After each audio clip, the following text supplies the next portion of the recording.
Hello, I'm Dara Kulcherson and this is Newsfeed, your dose of what people are talking about online. There is some hope that the guns may fall silent in Gaza as US President Donald Trump hopes to secure a 60-day ceasefire between Israel and Hamas.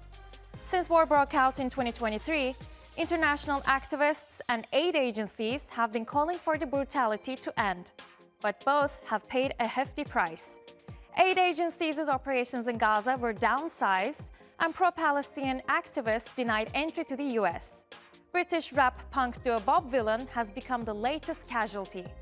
Their US visas have been revoked, and both have been sacked by their agent, United Talent Agency. Social media users say Washington's decision is unfair. What's so funny about this is that the guy from the US State Department who posted this on social media announcing this is that he said we won't allow anyone into the country who glorifies violence. The US and the Trump administration recently invited this guy to America. His name is Itamar Ben-Gvir. He is a far-right Israeli minister. Actually, correction, he is an extreme-right Israeli minister. He has been convicted for being associated with a known political terrorist organization in Israel that is banned, and has also been convicted, and this is the key part, for inciting racial violence and hatred. Not only has this guy called for the ethnic cleansing and violence against Palestinians, he's actually participated in violence against Palestinians at lots of different rallies and protests. Not only that, he's in charge of prisons, borders and police, and he has bragged online about how bad he's made the conditions in prisons for Palestinians. This guy is the king of inciting violence. In the 1990s, a man walked into a mosque, a Jewish nationalist terrorist, and took the lives of about 30 Muslims while they were praying. And then, years later, we found out that Itamar Ben-Gvir, this guy, kept a picture on his wall to celebrate and eulogize the guy. Free, free! Free, free! Free, free! Alright, but have you heard this one though? Death, death to the IDF! Death, death to the IDF! Death, death to the IDF! Death, death to the IDF! Death, death to the IDF! Hell yeah, from the river to the sea, Palestine must be, will be, inshallah, it will be free. Calls to end the war in Gaza echo across the world. Since the assault started in October 2023, the devastation in Gaza has been immense. More than 51,000 people have been killed, large areas of the territory have been decimated, and Gazans have been displaced from their neighborhoods. Food, fuel, and necessities for Palestinians to survive are in short supply. Sealed off from the world, Israel is their only source of sustenance. But Palestinians are being killed while seeking aid from the US-backed Gaza Humanitarian Foundation. Although social media is plastered with horrific videos of starving Gazans being killed while seeking aid, the foundation denies any wrongdoing. Since May, more than 600 aid seekers have been killed, and international organizations want the foundation shut down. The British government has also come under fire for targeting Vylan, instead of rebuking Israel for killing 3 of its citizens working in Gaza, or reining in a former retired colonel peddling fake news. I'm Richard Kempira, one of the Gaza Humanitarian Foundation's distribution centers inside Gaza. You will have heard a lot of propaganda about violent attacks in and around the GHF sites here. It's all lies generated by Hamas in order to discredit the GHF. Hamas hate the GHF because the GHF delivers aid directly into the hands of the Gazan people without being seized by Hamas and sold at a profit. Very many of the people behind me here have told me it's the first time they've ever received free aid. So don't believe the propaganda that's been churned out by Hamas and amplified by too much of the international and national media. Activists are also calling out the big US tech companies for their role in profiting from the war. Meta has been accused of recruiting Israeli soldiers straight from the battlefield to their firm. Tel Aviv is also employing Meta in their war on Gaza. Then there is Jeff Bezos. While he wined and dined at his spectacular wedding in Venice, Israel used Amazon's tech for its genocide in Gaza. And together with Google, Bezos has a $1.2 billion contract with the Israeli military for a cloud service that stores data of almost every Palestinian in Gaza. Now, that data contract is the infamous Project Nimbus. And with such an opportunistic link to the Gaza war, the Bezos nuptials also came under fire for just about everything. It was supposed to be the wedding of the decade, few expenses spared, almost every A-lister under the sun, and nearly the entire floating city, Venice, under wraps. But the internet hated it for many reasons. They spent $50 million on the 3-day extravaganza. But don't worry, because that's equivalent to a person of average wealth like you and me spending only $120 out of our pocket because Jeff Bezos makes $30 million a day. They did not get married in peace, with Venice citizens mocking them all weekend with the goal to push them out of the city. And it worked. They had to move the venue because they were scared for their safety after Venice citizens put dozens of mannequins of Jeff Bezos in very compromising, embarrassing positions. Venice citizens are upset because their city is seeing a lot of problems with wealth inequality and increased population of homelessness, their city being overrun by American tourists, and their environmental health being greatly destroyed by oligarchs just like him who pollute the world with their corporations. Meanwhile, this wedding is a disgusting display of how he hoards wealth and pays no taxes, so they put up a huge sign that said, if you can rent Venice your wedding, you can pay more taxes. They were originally supposed to have their wedding in this very centralized, right in the middle of the city historic venue. Then they had to move it to this very secure naval shipyard that's protected by the military and on an island to protect them and their billionaire guests. And the locals have the absolute right to be upset because there were 90 different private jets that flew in all of these billionaire guests to the city, polluting the air massively. Leonardo DiCaprio was one of those A-listers, of course, but despite his shady efforts to stay low-key, he couldn't escape criticism.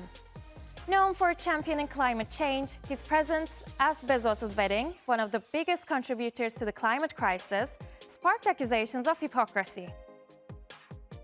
Do you think Leonardo DiCaprio was hiding his face underneath a freaking hat at Jeff Bezos' wedding because he spent the last 10 years trying to build himself up as a credible climate activist, and he went to the wedding of the CEO of one of the most wasteful and overconsumption encouraging companies like ever? Do you think maybe he thought that nobody would freaking know who he is? Because I honestly can't stop laughing about this. As the explosive trial against Sean Diddy Combs nears its conclusion in Manhattan's federal court, online a different narrative is playing out. Some YouTube channels are still cashing in by spreading false and sensational claims about the music mogul. In the past year, 26 channels have published nearly 900 videos using AI-generated images and videos to push fake stories about Diddy's ongoing legal battles.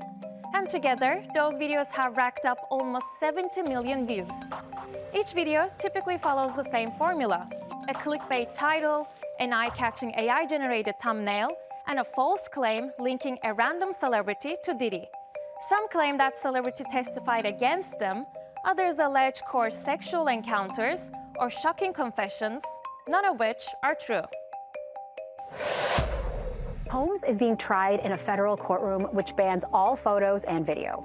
While some of these videos have been flagged as entertainment in the captions, this content continues to spread misinformation, which raises a host of concerns. I think what they're doing is they're actually capitalizing on this weird thing in the human psyche, where even if you know something's not real, if that is the information that is presented to you first, even if like in half an hour or 5 minutes it's found to not be real, it's still in there at a certain level, like the virus is still in your processor. There are people who may think this content is true, despite how fake it may appear, and that this could impact the jury in this case. Fake AI footage about Combs' alleged attack or conduct that occurred before the trial, such as a false celebrity interview, could confuse a juror. Another issue is that the jury isn't sequestered in this case, and even though jurors are not allowed to take information, there's still a risk. At least 20 of these channels were eligible to earn ad revenue, meaning this information is being monetized. But the backlash is growing. YouTube is now demonetizing many of these accounts for violating platform policies. Some channels are also facing legal threats from news organizations, Diddy, and other celebrities falsely featured in the videos. While AI is being misused by some to spread disinformation and fake headlines online, it's also showing real promise in areas like healthcare.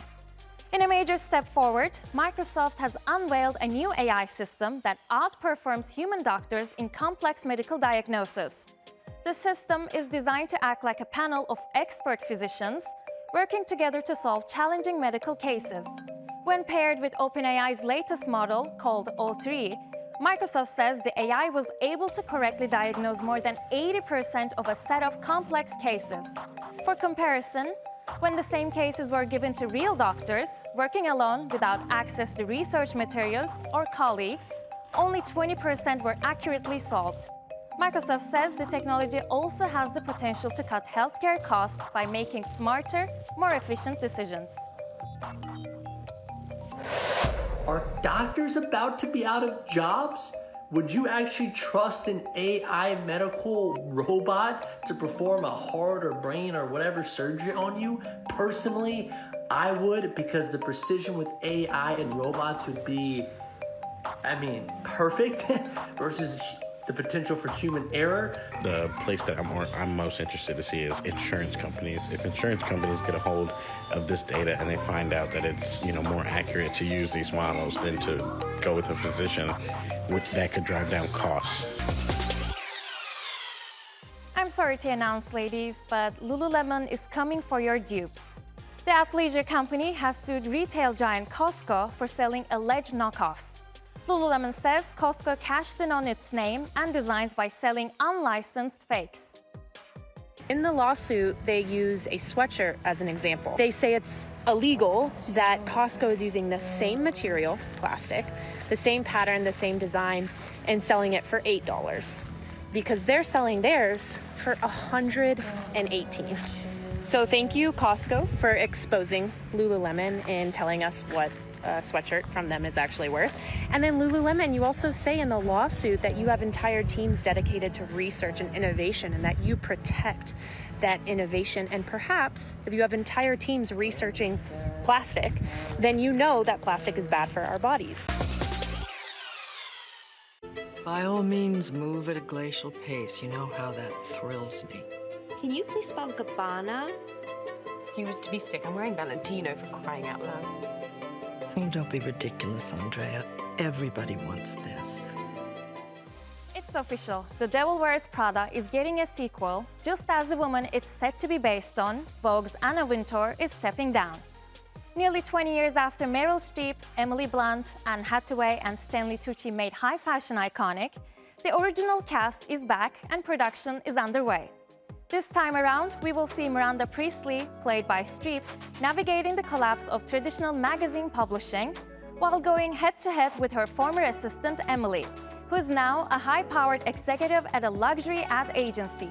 The Devil Wears Prada 2 is set to hit cinemas in May 2026. It seems the internet can't name a summer. From Hot Girl Summer to Brat Summer, every year needs a title. Now, 2025 is being dubbed Convent Summer as Gen Z trades chaos for calm. A viral TikTok with nearly 800,000 views is fueling the trend of retreats, where vows of silence replace beach parties, and all it takes is one email to the nuns. I booked a vow of silence at a Catholic monastery late last year, and the booking process is really straightforward. You just email the nuns and they give you some dates, but overall, they're really flexible. And I had a great time when I went. It was a lot of fun. I went to go book a reservation again at the monastery for the summer, and I just got an email from one of the nuns saying, yeah, we're actually fully booked for the next 3 months for people that want to take a vow of silence upstate at a monastery in the summer. We're fully booked. And then she told me that she could put me on notify in case someone else cancels their vow of silence. So if you have a vow of silence booked and want to cancel, please let me know. And that's our show. Find our latest stuff on YouTube and do subscribe to our channel. See you soon.